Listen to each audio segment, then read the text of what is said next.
Tonight we're looking at the public speaking. This is a really important topic, although it might look like an academic topic. It is really part of our obligation as Muslims to spread the message of Islam, to be able to speak to people and convey the message of Islam. You know, Allah says, "Udu ila sabili rabbik," call to the way of Allah subhanahu wa ta'ala, the way of your Lord. And Allah also mentioned, وَمَنْ أَحْسَنُ قَوْلًا مِمَّنْ دَعَا إِلَى اللَّهِ وَعَمِلَ الصَّالِحَاتِ وَقَالَ إِنَّنِي مِنَ الْمُسْلِمِينَ.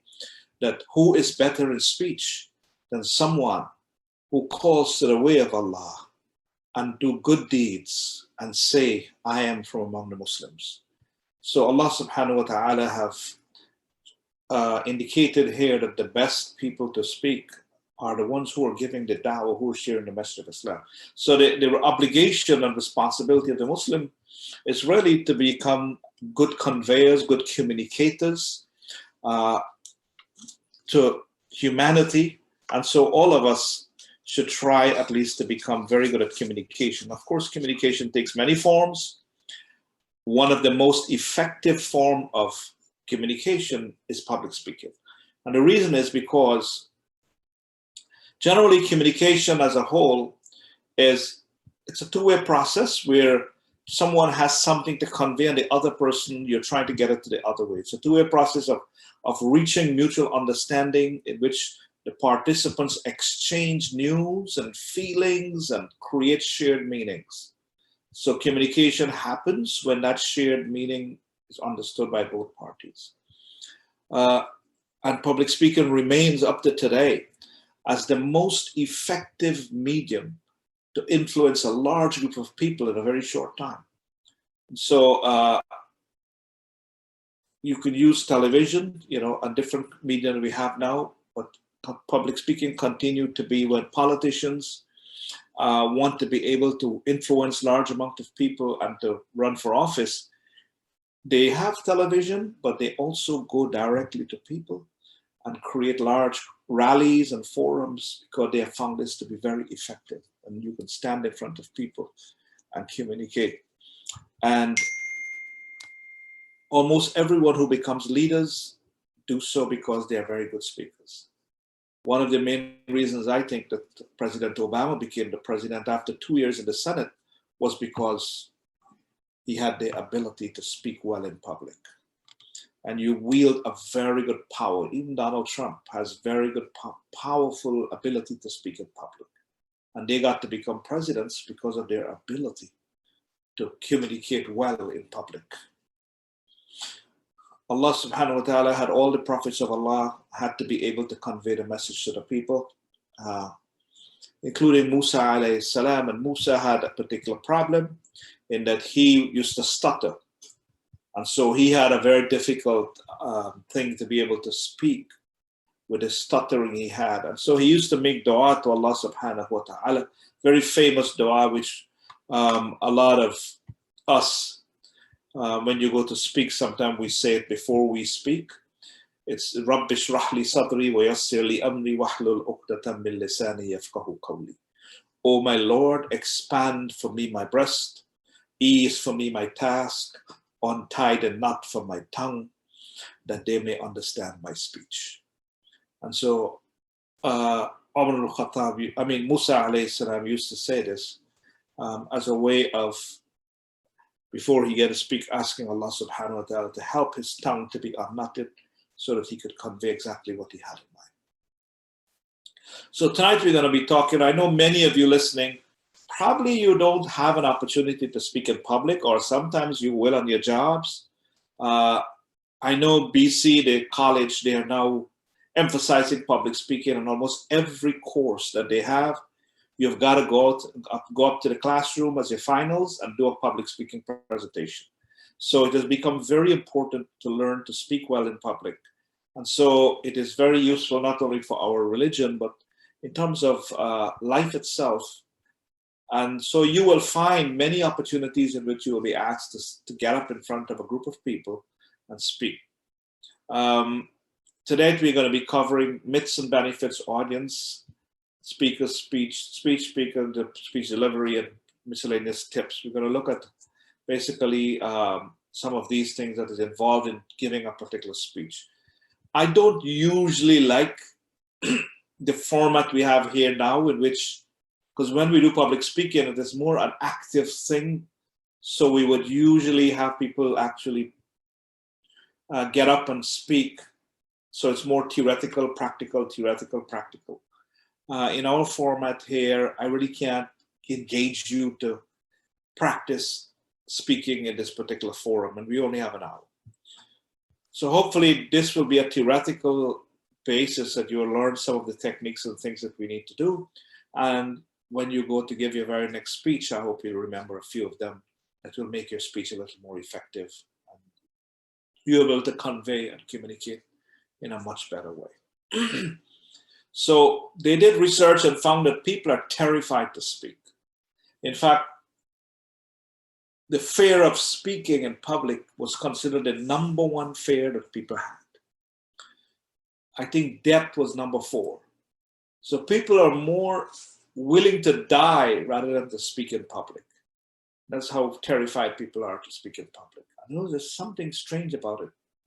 You know, so they have a lot of stories about them. #1, public speaking is not necessary. It's not important. That's not true. In every position in your jobs, to get and aspire to new places, your public speaking ability plays a great deal of importance. We are born with it. No, we're not. It's an easily acquired skill. So you're not born as a speaker. So you're either a public speaker or you're not. I myself, you know, a very shy person, and public speaking took me a while to be able to do this. I used to, you remember my early days of trying to speak for 1 minute. My knees would shake and, you know, lots of difficulty. Public speaking is considered like that people think it's very difficult, but there are just a few basic principles. And once you learn them over time and practice, you could become very good at it. You don't need proper grammar. You know, communication is not necessarily that you have to convey it proper grammatical. Sometimes that terrifies people. I don't speak proper grammar. A lot of times in this session, I don't speak a sentence in a proper way. That's not what is critical for communication. Some proper grammar is required, but you don't have to become a grammar expert to be able to speak well in public. And that you have to have deep knowledge to be able to be a public speaker. Not true. You know, as long as you have a knowledge of the topic that you are going to be talking about, that's all that is necessary. And that you have to have a great voice. We can modulate our voice. You see people who do impressions of others. Their voice have a really wide variety. And so voice can be trained and modified. If your voice is not so great, it can be modified and trained to make it palatable to people. There are many benefits to public speaking, of course. It helps you to influence and inspire others. It increases opportunities in the workplace. It helps you to socially network. It improves self-confidence, self-esteem. It increases your power and access. People like to hang out with people who know to speak well in public. And when you speak well in public, people look up to you and they feel that you have a certain kind of power and influence. And so the go-getters tend to want to become your friend. So it has many benefits to learn how to speak. And of course, you get to communicate the message of Allah subhanahu wa ta'ala in a dynamic way that influences people to change their lives. When you're a very good orator, you know, your speech can move hearts and change lives as a result of what you say to them. And so we have that. Now, when you're asked to speak, someone call you up, like somebody called me up and said, hey, Imam, I need you to speak a so function. One of the things that we do right away is that we want to make sure that we find out as much as possible about, first of all, the audience and the venue. You know, we want to make sure we are very clear about those things, because the more information you have about this, the more you'll be able to prepare yourself to have an effective speech. So you want to find out who are people attending. You know, how large is the group? Am I talking to 100 people or 10 people? You know, how much general, so the person who's contacting you to ask you for this speech, you have to begin to ask them questions. They may not answer all, or they may not know. They may refer you to another person, but you want to find out as much as you can get. How many people coming? How much do they know about the topic? What age are these people going to be generally? Are they all women or just men, women? Are they married people, single people? What country, what race, what geographic location? Do they grow up in America, or are they from a different country? What's the level of education that they have? Are they all farmers, or so you are trying to find out as much as you can about who's going to come to listen to this speech. Why are they coming? It's important to know what is their motivation to come to listen to you. Who invited them? And so all of that is helping you. Or the more you know about the audience, the more it will help you to prepare your speech. What are the expectations? What does the audience want to get out of the speech that we're going to have? What are they looking for? As much information you could find out about the audience, the easier it is to prepare the speech to suit them and to be directed towards them. One of the things that I do premarital workshops, and one of the things I will do from the very beginning is I'll find out about a couple, because the more I know about them, the more I'll be able to tailor my advice towards them in the same way as a speech.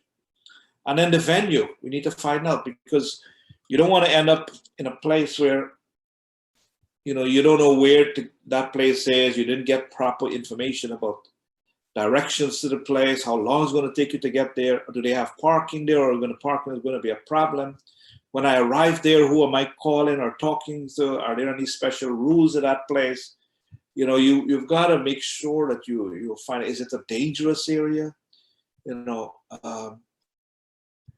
And then you have to ask them about the things inside the building that you're going to be addressing them. Microphone system, is there going to be a stage? Do they have a podium? I can't tell you how many times when I do weddings that they don't put a podium.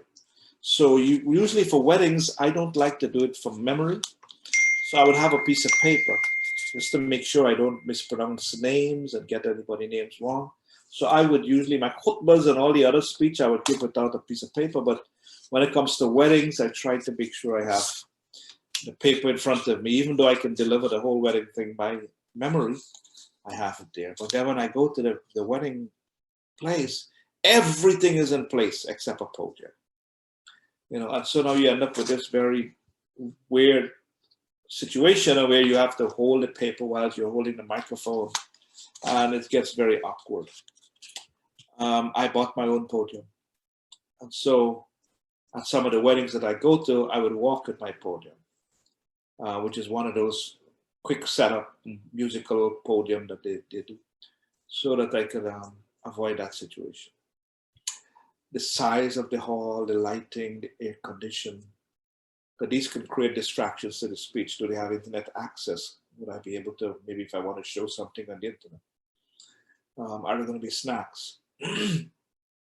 Or is the audience going to be hungry whilst they're listening to me? Whiteboard, flipboard. The more information you have about the venue, it will get you to at least, if it's a big speech with a lot of people, it's advisable that we go visit the venue before the speech, so you can actually get to see how the layout is, so that you don't be blindsided when you arrive there. So that's the first thing you do when you get the call. Then you have to begin now to prepare your speech. So you have to decide what kind of a speech we want to give. An evocative speech is where it's like, birthday parties, and you're trying to create feelings of memories and celebration, and you're giving toasts to people and so on. That's one kind of speech. Then you have impromptu, where you're called on at the spur of the moment, unprepared. They didn't tell you. I mean, that happens to me almost all the time. I will get invited to a wedding, or I will get invited to some place, and then they will just call on you suddenly. They didn't tell you before that we are calling you in the program, and they just call on you to speak. Oh, I just saw the Imam is in the audience, so it is with great pleasure we'll call him to say a few words, impromptu. And then you have informative speech. Those are the ones where, like in a classroom, where you're trying to convey information, instruction, demonstrating something. You're trying to get over a bunch of information. And then you have persuasive speech, where you're trying to influence someone to change their behavior. Most of what we do is this kind of speech, persuasive, because we're trying to get people to change their behavior, to be able to move from one place to the next. And so you have to become motivating. You have to be able to how to sell this idea, how to convince people to be able to move from one place or give up a bad habit, adopt a good one, and so on. So depending upon what kind of occasion it is, you will decide which one of these speeches you're going to give. Whether it's going to be an informative speech or not. A lot of time, this class, for example, we do mostly informative and persuasive, in which we try to convey a bunch of information and hopefully persuade you to take a little bit of action. So you begin now, you said, okay, how am I going to begin my speech? So I have to decide, you have to start your speech with something that will get the attention of the audience from the very beginning. They usually refer to these things as icebreakers. So you can usually start with a dua. It is not obligatory that you make a dua before you give the speech, but you could start with a short dua or just say Bismillahir Rahmanir Rahim. Or you could say the dua that Musa had, Rabbi shrah li sadri wa yassir li, and so on. Or you could just, say it in English, or I begin with the name of God. But it may be an audience that is not connected to God. You may be invited to speak at whatever the occasion is. Depends upon the situation. You may be having to speak at some of your office party or your staff meeting or the cricket club or something like that. So depending upon the occasion, you have to choose an appropriate way to begin. So you begin with something that is either getting the attention of people, and it could be anything, but it's just something to get people to perk up from the very beginning. I can give you an example. It could be strange things. My buddy, I had a best friend, for example, I give you this example. My best friend died from eating peanut butter. Now, when you say something like that, everybody look up and say, oh, what is this? My best friend died from eating peanut butter. Right away, everybody will look up. Tell us more. Right? And then you could start and say, well, now you've got their attention. He said, that was what I dreamt last night, that my best friend died from eating peanut butter. Now you have the attention, you move on. So you got to find something startling, something or a humor, or some statement that will get people. Another way of doing it is to explain why this speech is. Thank goodness all of you here tonight. You are in for a treat. Here is why this speech tonight is one of the most important that you will ever hear. You can do it that way as well. Or you can say, you know what?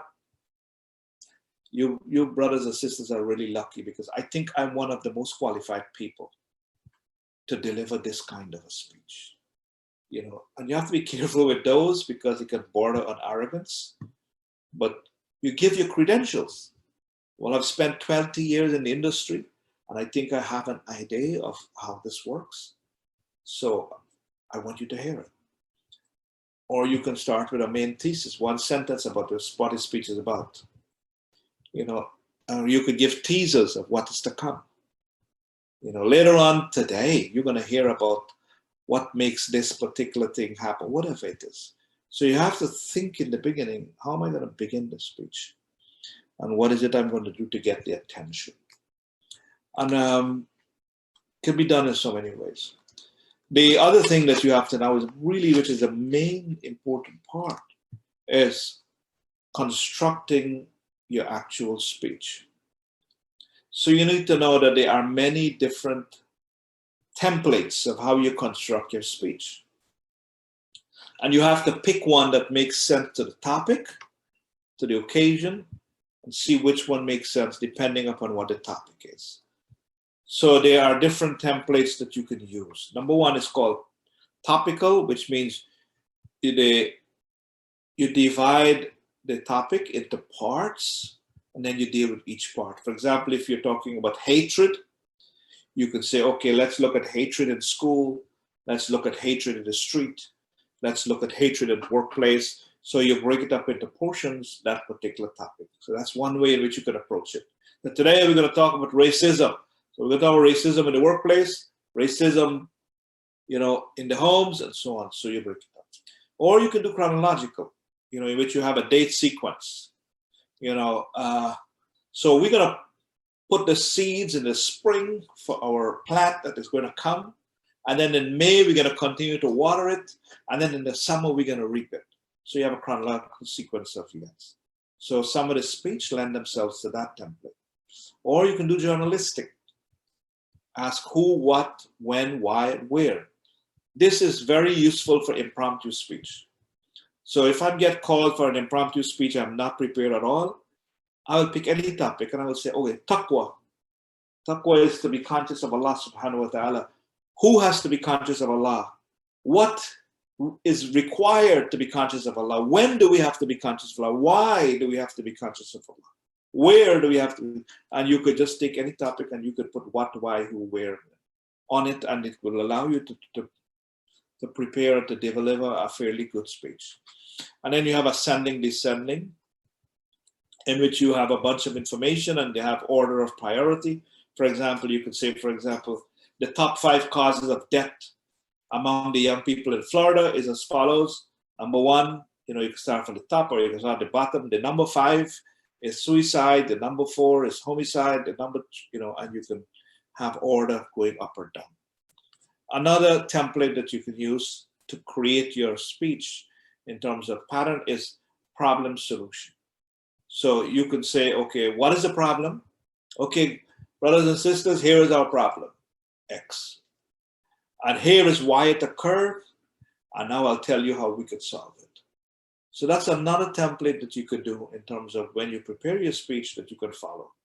Identify a problem, explain what caused it, and then propose a solution. And then you have the method of residues, which means you outline several solutions to a problem and then show them why one of it is the only acceptable way to go. So you can say, for example, in Florida, we have a problem with iguana. They are all over the place. They're taking over the state. Well, how do we resolve this? So then you could propose many solutions. We can shoot them. We can try to poison them. We could try to, trap them in cages, and all of these have been proposed. The state of Florida basically has given up on iguanas. They actually, universities, if you could kill them, the university actually have a program in which they go out at night and they try to, because when the iguanas, they sleep at night and try to capture them. They don't know what to do with it. They have given permission to homeowners that you could shoot them if you want. So this is a real life problem. So you can offer many solutions, and then you can say, here is the one that I think makes the most sense.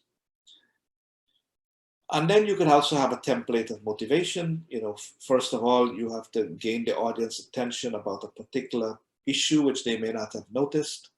Have you noticed that we are no longer getting babies as much as we used to? And you identify a need, and then you give a solution, and then you get them to visualize actually being involved in this solution. The problem with that is that the water that we're drinking is contaminated and it's creating problems for the women that are not getting as pregnant as much as they used to, and I want you to understand, and you point out the solution and you get them to visualize, and then you call them to action. I want all of you to, let us form a group and advocate, talking to the senators why we can't get good drinking water again, and so on. So you have many methodology in which templates in which you could go about your speech. So whenever you're asked to give a speech, the first thing you have to figure out, what template am I using? Okay, I'm going to do this. And I've used all of these in my speeches. You know, I would use, depending upon what topic I'm talking about. Mostly I'm talking about Islamic topics, but I will use all of these depending upon the scenario and the situation and the khutbahs and so on. I'll pick, you know, one of these methodology and deliver the khutbah in these different ways. And then you have the ending of the speech. It is usually reviewing the main points, reminding people what you just told them, and then drawing a final call to action or final statement or final conclusion. So that's in essence how you would go about preparing for a particular speech. Now, there are some other tips that you need to note in terms of becoming great at doing this. It's fine to say, well, we have the tips and we have that, but then you need some other ideas in terms of how you do this. So one of the things you have to keep in mind is you always have to ask yourself when you're going to do public speaking, what is it I want the audience to leave with at the end of my speech? So you have to put it together in 25 words or less. At the end of my speech, here is what I want the audience to leave, either knowing or wanting to do or being inspired to take action, whatever it is. So I can be clear in my mind throughout my speech. I'm building up to that end, you know, so I don't ramble all over the place. I know exactly where I'm taking them. You know, this is what I want to have. The second thing that is really important is the issue of audience-centered or speaker-centered. You have probably heard people who give a speech and all they're about is that I want to talk about this topic and I'm going to impress the audience, show them how much capable I am, how much knowledgeable I am, and I'm going to try to convince them that I'm an amazing person and I will speak exactly what I want to say without any regard to what the audience wants. You see, when you're giving a speech, especially Islamic speech, the first thing you have to do is actually consider the audience's needs. And you have to tailor your speech to suit that need. So if I'm speaking to a bunch of farmers and I'm going to talk about Salah, now I have to be mindful that I'm talking to farmers. So I'm going to try now to convince these farmers why praying Salah will actually make them better farmers. The why, when they pray their 5 daily Salah, it is going to make them better farmers. They will listen to that because you are telling them something that will make them better. You tell them, well, Salah, we have to begin very early. And that's a valuable training for a farmer because the farmer, the earlier you get up, the more you are in charge of your day. So the first Salah helps you to do that. And then, you know, you work all morning and then this is the next Salah. You know, that's the time that you need to take a break because as farmers, sometimes we just go at it all over. But by having that break for this Salah, we're able to rejuvenate ourselves during the middle of the day and so on. So you have to always think about what is the problems that the audience is facing and how do I convey my message in such a way that they could see it as being a solution to something they are trying to solve. You see, when you can tell your audience and show them how to solve one of their problems, then they will listen to you. You don't even have to be eloquent. You don't even have to be dynamic. You're going to tell me how to solve one of my problems? I'm listening, brother. I'm attentive. But what happened a lot of times with most of the imams and ourselves, we get guilty of the fact that we want to do, you know, tell people fire and brimstones and all kinds of stuff. And so the poor guy comes to Jumu'ah with 10 problems. And then the Imam now takes the opportunity to tell him 5 more problems he has. And he's leaving with 15 problems now. He's leaving more depressed than when he entered the masjid. Because the Imam didn't take time to show him, you have 10 problems coming in. In this khutbah, I'm going to show you how to solve 2 of it. Now he will listen. But if you're just telling him how much more problems he has, then you're not being conscious of the audience that you have and what are the issues. So speak-centered, you've got to make sure it's not speaker-centered, but audience-centered speeches. And then you have to take the audience to a journey. You're taking them from one place to the next. The reason why I'm speaking in public is I know you are this place in your life, in your knowledge, in your actions, and I'm trying to get you to a new place. So we have to go in a journey. So we begin together, and you have them dragging you. So they are taking a journey with you as you speak. You say, Bismillah ar-Rahman ar-Rahim, brothers and sisters, today I'm so excited because I'm about to take you on a journey from this place of just learning how to pray 5 daily salah to a place of tranquility. And here's what we need to do, and so on. So you're carrying them to this journey. And you're using words like we instead of you, that you people need to do this. You need to pray. You need to. No, we need to use the word we so they feel included, that you are included with it. And what is the worst mistake someone can make is when you get up to start making apologies. I know you've probably seen people, they get up to speak, everybody's waiting, and then they start off by saying, well, first of all, I'd like to apologize to the audience that the chairman only told me about this talk, that I had to do this talk last night. And so I didn't really have much time today to prepare, but I still decided to come here and to deliver this speech. Who wants to listen to that? You as an audience sitting down and this person is telling you they didn't get time to prepare, they just show up. Well, why am I wasting my time listening to you? Because you're telling me you're not prepared. So you never do that. Another mistake people make is saying, Bismillah ar-Rahman ar-Rahim, brothers and sisters, I know I'm not the most qualified among you to give this speech. Well, then sit down. Why are you still standing? Why am I listening to you telling me that I'm more qualified than you? So you do not apologize. You do not make excuses. Even if you were told that 5 minutes before that you were giving this speech, you go up and you do the best you can. You do not make apologies. You don't make excuses. You don't give the audience any impression that you're anything less than competent at delivering this speech, because they're there to listen to you. And so you've got to give them assurances, even though you bomb, assurances that you're ready and you will deliver the speech. Don't start with excuses. And it's important to start with a point of agreement. Look around at the audience. Find something that you could all agree on. It can be anything, simple thing. Brothers and sisters, coming in here today, this building that we entered, such a magnificent building. I'm sure you will all agree that this is an eloquent, really wonderful building that we're in today. So you start with a point of agreement where it's not beginning. So the audience now begins to see you as one of them, and they'll be more willing to listen to you. And then when you are speaking, there's something called left brain, right brain that you have to know.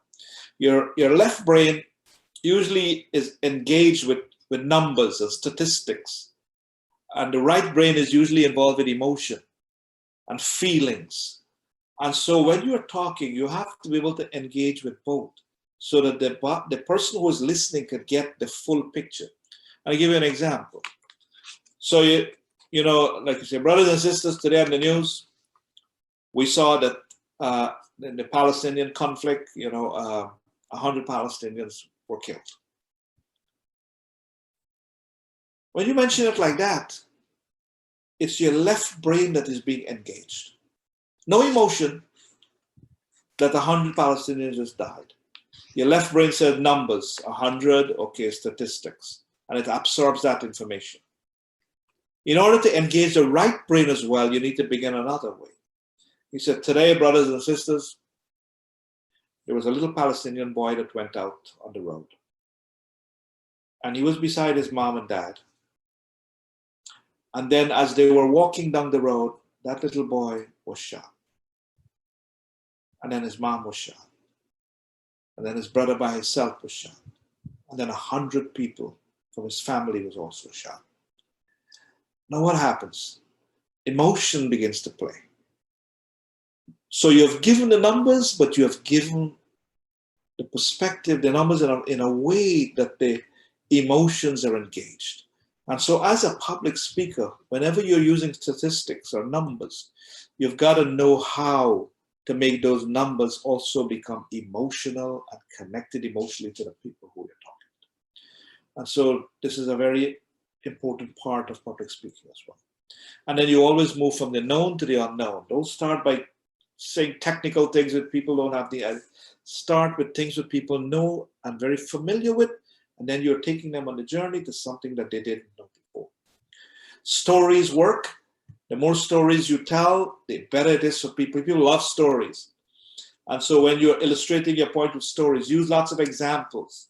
That also helps. Create mystery and drama.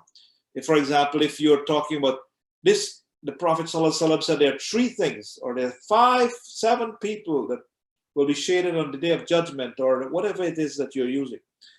You don't all speak about all 3, all 7, or all 5. You know, like, there are 5 benefits of making salah. You don't begin to narrate them 1 and 2, 3, 4, 5. You talk about one of it, and you let them wondering about the other 4. So you explain the first one. He says, and number 2 is, meanwhile they're wondering what 3, 4, and 5 is. You've created mystery. You've created drama. You've created, the need for them to want to know the rest. Testimonials are good in that, you get people who are very prominent and who the audience respect to give testimonials that have a powerful effect. And then you have to speak to the level of the audience intellect. That's why you have to know the audience very well. One of the things you have to be conscious about, especially in our community, is a lot of people listening, English is not their first language. And so if you begin to use a lot of slang, they don't get it at all. I once was doing a khutbah, I mentioned that we must cry out to Allah. The lady came up to me and says, we don't cry to Allah. Why are you crying to Allah? And so you got to be so careful in making sure you don't use idioms and slangs, because people who are learning English as a second language, they may not get some of those big words and some of those slangs. So you always got to be mindful of those things. Speak to the level of the audience. And then use short sentences. When you're writing an essay, you can make long, big sentences. But if you're a radio announcer or a TV announcer, you will notice the format is short sentence. People can visualize short sentences. So when you're speaking, you don't say, and the red man hit the blue car while he was driving towards the house in the middle of the night. Now, it's hard for people to grasp all of that right away. So you have to do it this way. There was a blue man. He was driving in the night. So you break it up. He hit the next car. Now people can follow that because you've paused, you've allowed it to be small sentences, and so your speech will be much more effective. So these are some little tips in terms of when you're actually doing the delivery that you should be mindful of. Now comes the speaker. Understand that communication takes place. A lot of communication is nonverbal. It's not when you speak alone. At the moment you arrive, you sit down on the stage, or you step up to the stage, people are forming opinions about you. They're looking at you. They're looking at what did you wear, what shoes you have, what kind of watch, if you have any. They're looking at you very carefully. And then as you speak, they're going to be watching your hands and all of that. So you've got to be mindful of those things and understand how you use them in a speech. Your hands generally don't just keep moving them all over the place. Keep them to your side. If you have a gesture to communicate, like you have to, make something or whatever, a gesture, do it, and then put them back generally back to your side. Don't have them moving around all over the place, because not everybody is skilled at knowing how to use their hands. It's one of the most difficult things to do while giving a speech. Body movement, don't keep going up and down, walking up and down the stage. Stay one place, stand upright, unless you're demonstrating something as part of your speech where you need to move about, because they'll be following your movements rather than listening to the speech. Your face should preferably have a smile. Your emotions should be displayed on your face. If you're speaking, the passion that you have about the topic should come out. And the eyes, you want to look at the audience and move your eyes around. Don't stare at one particular part of the audience. You have to move them around and have a friendly eyes. And don't stare at any person. The audience must see you seeing them. They must be conscious about that. So you move your eyes around. And then you have to dress appropriate to the occasion. You know, if you're going to talk to a bunch of farmers, don't show up in suit and tie. You know, it's better to show up with a farmer's outfit. The more you are, in tune with the audience, the more you'll be able to dress appropriate. If you're going to talk to a bunch of, like you come for Juma, you got to give a khutbah, don't show up with, t-shirt or something like that. You have to dress appropriately.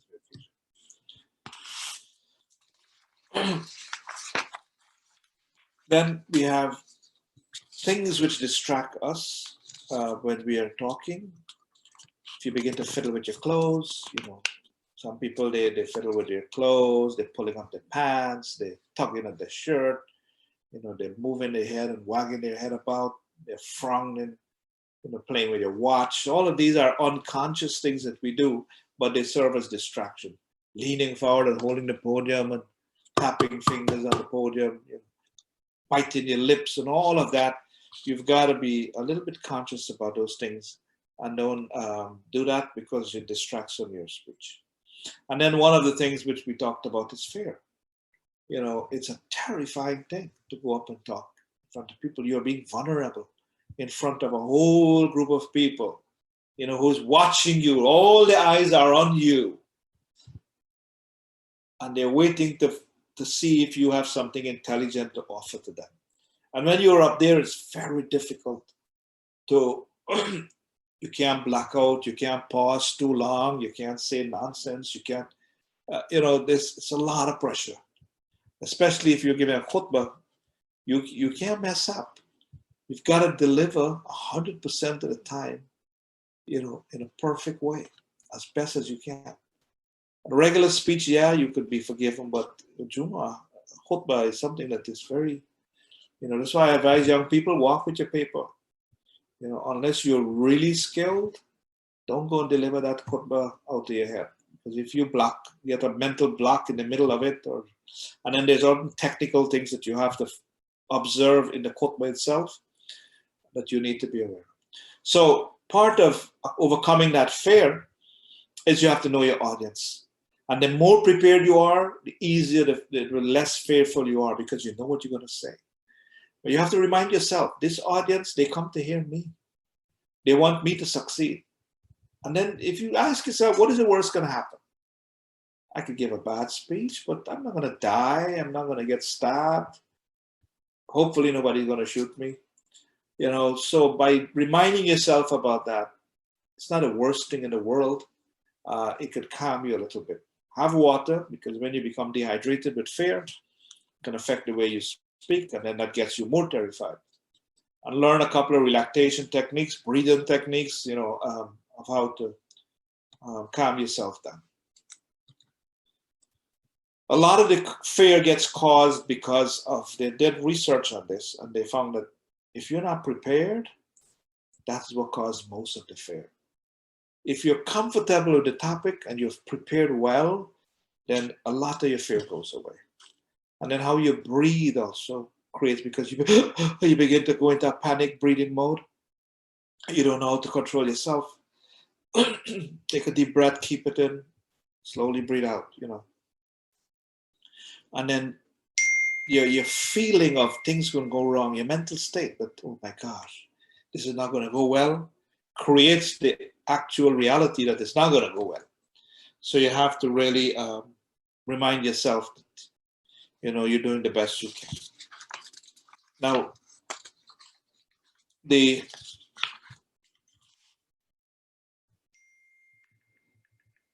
one second. Okay, so they are also, in terms of the actual delivery mode, extemporaneous, improvised, impromptu, we talked about, memorized speech, and manuscript speech.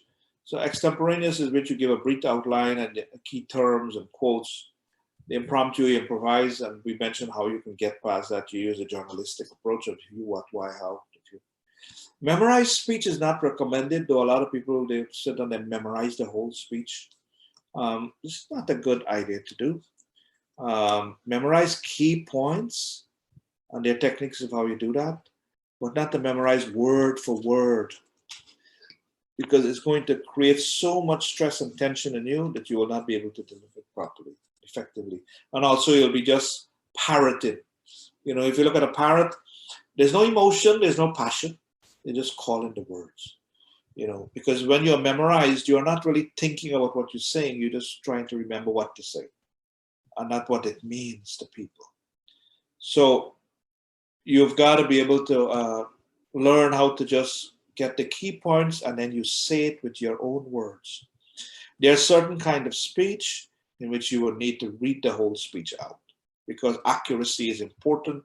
A lot of times, for example, when you have a press conference or a politician is giving certain rulings, you can't afford to misspeak. And so in those cases, they would actually have their speech read word for word from a particular paper. There is something to be said about our voice. And how we bring out the words. Volume really refers to how much air you're pushing out from the diaphragm through your larynx and out of your mouth. So the amount of air that you're building up to push out. The rate at speed is how fast we talk. Usually 150 to 185 words per minute is a good speed. I said people speak very fast. I'm telling you that we can't do this. You can't keep up. And then there are others who speak so slow. And Allah subhanahu wa ta'ala said that we must understand. Come on. You need to speak up. So you've got to find a good rate, not too fast, not too slow. And pitch is the highness and the lowness of your voice. You go very high, very low. A lot of times, it is important to understand that people start out by screaming and thinking that you speak loud, monotony. You got to be able to vary your tone up and down. Not just shouting all the time or speaking too low all the time, but varying that pitch. And then rhythm is a rate of speaking with breaks, you punctuate new ideas, so you have a certain rhythm. Pauses is, you make certain pauses, sometimes they vary in length and frequency. And then you emphasize certain words by changing the volume, the rate, the pitch. And Allah has said, so the volume would go up, the pitch would go up, even the rate sometimes. And so all of that is part of your preparation in terms of how you will bring out this.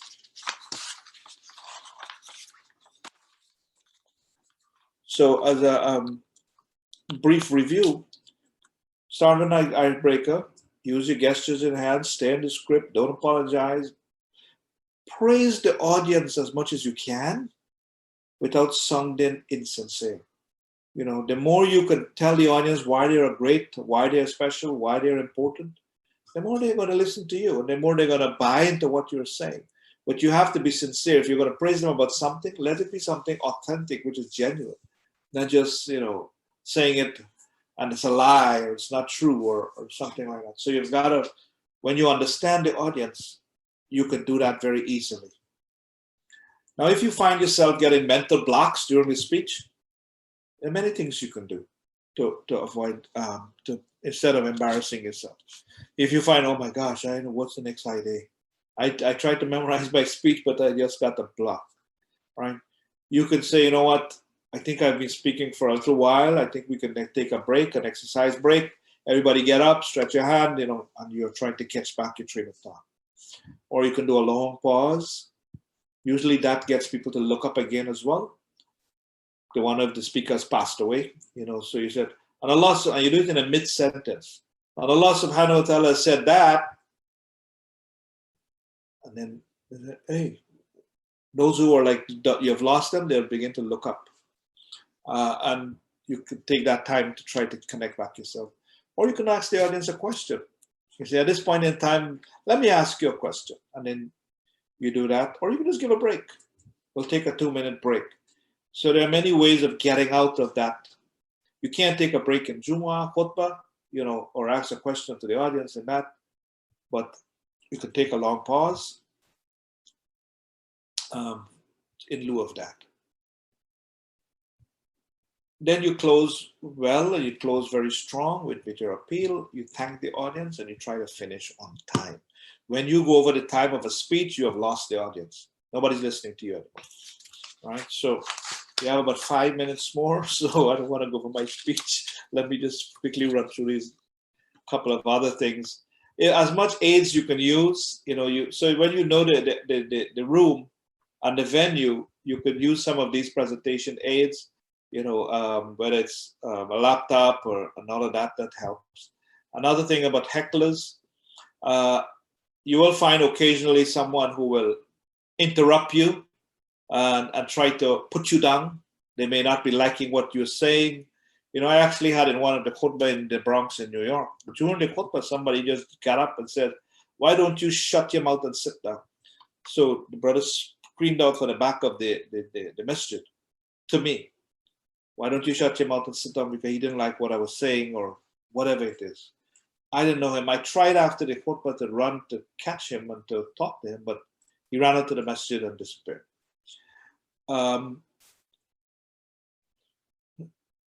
So with hecklers, you listen to them, and the inclination is to make fun of them and to pause, but you should not do that. If you can answer them clearly, but you've got to move on. Don't allow them to dominate and to take and interrupt the speech. Answer them, give them a proper answer, and then move quickly away. Right? If they become too disruptive, then you'll have to have somebody remove them from the place. Lastly, if somebody asks questions, it means that they have heard what you say, they're interested, they want to know more. Let the person stand up if it's a large group of people. Have paper also where people can write. Not everyone wants to have the ability, or they're shy, they don't want to have, to get up and ask, but they will have a question. So give them the chance to also write their questions and submit it. Listen to the full question and always repeat it. That's one of the things that is really bad, very bad, because sometimes you listen to a YouTube video and they're doing Q&A, question and answer, and then the mufti or the sheikh is answering questions, but we didn't hear, because the microphone was not at the back. The camera is focused on the mufti in the front, and he's answering the questions, but nobody's hearing what the question is, and he didn't take the time to repeat it. So especially if you're on camera or you're filming, or you always repeat the question. It, one, allows everybody to hear the question. Number two, it allows the speaker to confirm that is what is being asked. Is this, so let me see if I understand you, my brother. You're asking me so. So then he will say, yes, you have, so you know exactly you've got the question right. Then you credit the person. You don't put them down. You don't say that's a stupid question. You always say, what a beautiful question, or it's amazing that you found a way to ask this question.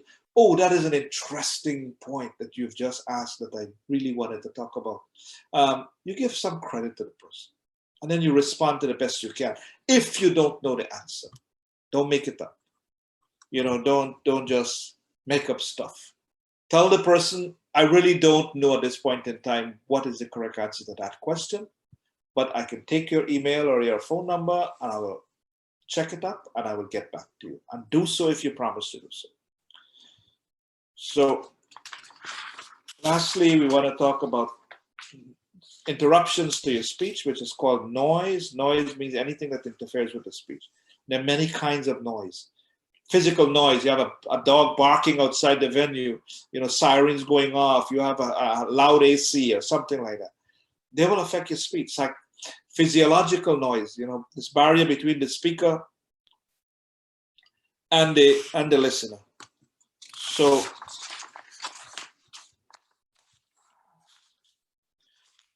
for example, the speaker speaking too fast or too slow, or there's an audience member that is not able to hear well, have a little hearing problem. These are physiological noise. And you have psychological noise, in which you have mental disconnect between the people who you're speaking to. They have a particular preconceived idea of something, and nothing you say will get through to them. That's a noise also. Then you have semantic noise, which is they have different understanding of things. So you will use a word or a jargon or a slang, that they understand differently from you. And so you will end up not having communication. Those are barriers to communicating. And the way you reduce it, be very precise in your language. Invite them to feedback in terms of, it will help you to see if they understood what you said. Make sure that the venue don't have all these distractions.